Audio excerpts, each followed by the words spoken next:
to play again. Well, questions surrounding concussion protocol also extend well beyond professional and even college football.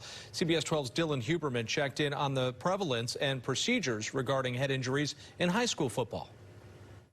The protocols surrounding concussion clearance have progressed in recent years, including pre- and post-injury baseline testing. But the question is how those protocols are followed. High school has come a long way than it was 10, 20 years ago because of the research that is out there. Dr. David Rudnick says 50 to 100,000 concussions happen in high school football annually. And the key to keeping athletes safe is looking closely at the injuries that aren't so obvious. Some athletes don't come off looking like they're concussed, but you saw the mechanism of the injury, and you put that athlete through the proper serial testing on the sideline, and you're monitoring them for signs and symptoms that are even subclinical. Before moving to Lakeshore Middle School, Willie Bueno coached high school football in Palm Beach County for 25 years and feels taking off the pads in practice actually does more harm than good. Kids don't know how to tackle, right? And then they're dropping their head and they're doing things that risk the injury because they don't have an opportunity to practice it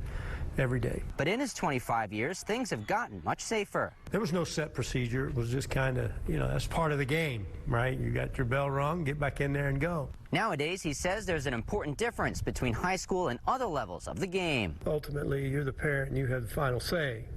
If you feel like your kid's in danger, who knows your kid better than yourself? I would take my kid out, and say, I don't think this is right. And the doctor says the protocol is actually effective. It's the enforcement of it that needs work. When it's followed, it works, and the athlete is safe, and they're going to be safe moving forward. So I think that as a parent, I would have to assess that team's ability to assess their athletes.